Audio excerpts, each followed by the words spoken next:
Remember a time, a simpler time, where the crowds roared and nothing ever tasted as good as a cold beer while cheering for your favorite team. The feeling when ninjas in pajamas completely choked against space station gaming in one of the best final matches of SI history.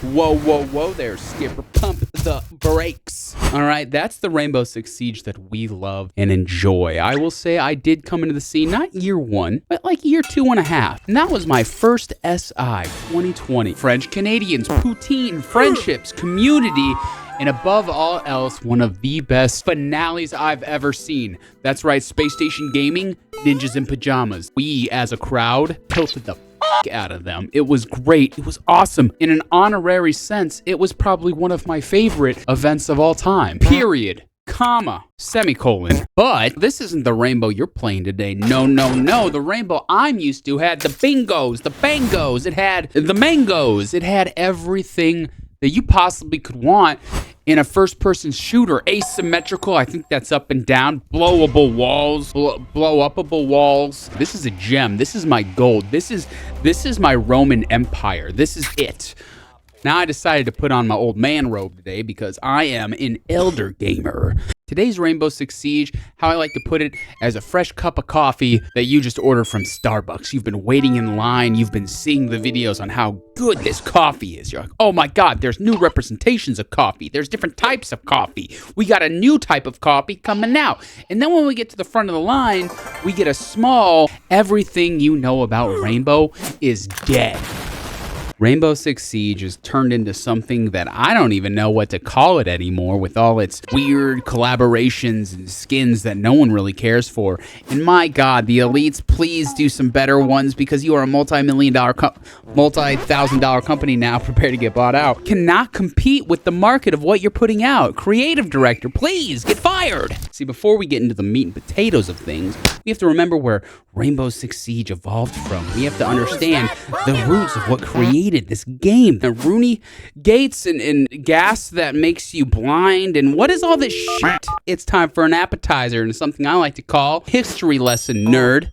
The year 1998, August 3rd, Tom Clancy writes a book called Rainbow Six. This New York bestseller Times was a techno thriller that everybody loved. Holy crap, it was crazy. It had espionage, explosions, and sadness. It was great. There was a reason why it won so many awards. So in our brains, we're thinking, let's make a video game out of all this terror. Now, Red Storm Studios, which was an Ubisoft studio, said, you know what, let's take a crack at it. And thus, Rainbow Six was born. Now, I don't know about you guys, but I was at the ripe age of 6, and I had this bad boy from a Game Boy. I popped that in with the little squiggly light on my Game Boy. You guys remember that? With the little crappy purple light that would come over and only give you enough reflection that you didn't have to squint your eyes so much. Red Storm Studios created this and saw so much financial gain where it just went shot up like a rocket, right? Now, in their minds, they thought, we need to fucking make more. And on December 1st, 2015, Rainbow Six Siege was born. You could queue up in a casual match and you could play against Kicks. You could queue up a rank match, all of a sudden thrown against fucking Bolo and the goddamn Rowdy Boys, and they're gonna make your KD go to nothing, and you're gonna get laughed at by 15-year-olds that have to go to school the next day, but that doesn't matter because they just got done watching their Andrew Tate video and they feel like the fucking world is on their shoulders. But that's the cool thing about Rainbow, is you can hop into a game, a casual and a ranked, and see the people making it. You can see the people, the content creators, which back then content creation was phenomenal. It was awesome. I'm sorry to say 90% of content creators in Rainbow Six Siege are boring bullshit that just constantly put out the same shit over again. Same content, the same how-to video on Clubhouse that was done 17,000 fucking times already. It's a hard pill to swallow for a lot of you out there. A lot of you love the content creators that you support because there's only like 5 of them and like 4 of them are British. Maybe open up a few brains, because if I have to see another how to attack bank strat one more time on my feed, multiplayer. That's right. That's what made this game so much fun, is that it was a 5v5 new isometric shooter. I think I'm saying that wrong. Verticality? I don't really know. Geometry wasn't really my strong point, but I can destroy walls and reinforce them and shoot a hole and then shoot through that hole. And then that hole goes through another hole and then one-shot headshot. Am I right? F*** it. Terrorists versus counter-terrorists playing ultimate paintball. They're just kind of laying over and playing dead. And you would have Thatcher, and he'd come up and throw an EMP on an electrified wall, and then Thermite would come in and lay down his shit and blow that shit up like we were robbing a bank.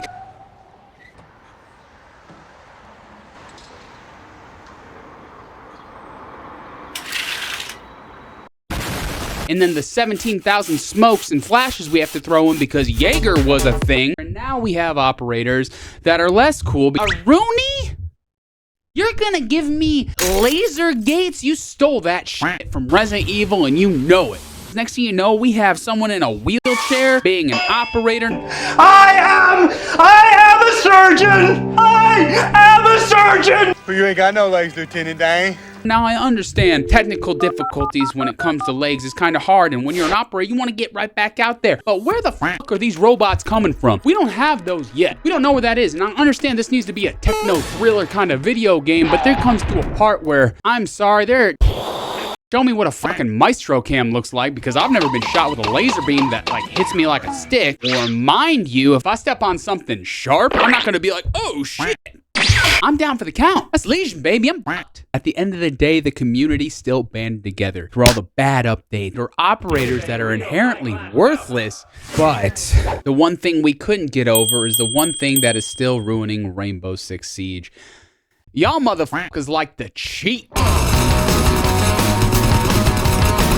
Hacks, mainframes, different types of kernel, cheats, claw, whatever you may call it. Rainbow Six Siege is a breeding ground of lonely losers who can't win a rank game that just want to install some Superman type X-ray vision. And Ubisoft even knows this is happening. There's a thing called Mousetrap, which is supposed to trap mice. Little rats that go into cages and trap it and they kill them, and that's what they're supposed to do. It's not, hey, I see that you're playing on a mouse and keyboard, don't do that or we're gonna make your DPI slow. No, ban them, fucking ban them, just ban them. But they don't want to do that because they don't want to lose money. So what they do is they give them a chance. Ubisoft says they won't ban these people because guess what? The player base comes from console, and if people can't cheat on console, people aren't gonna play your game.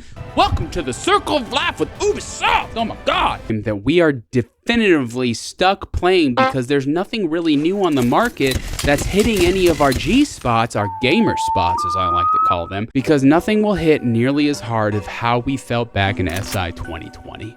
How we felt when we got done coming back from Canada after getting absolutely freaking smashed at La Scratch. Hey, shout out to the pregnant bartender and my boy Todd Tangles. We ran the Jaeger bombs down. I met so many cool people. The community was awesome. It was great. My friends were there, and it was all, we had a good time, and that lasted for about a year until the fizzling off happened because people before me realized I'm gonna fucking abandon ship and get on the nice little rowboats because this Titanic is going down. I wanted to make this video just to show the frustrations of what I've had with the game, and there's way much to say, and I wish I had a lot more time, but procrastination is a thing. And I wanted to get out that I do still care about the game. I want it to succeed, but the people that run your game and play your game are they're fucking losers, dude. We just want a game that works and gives us serotonin, and that's where this love story comes to an end.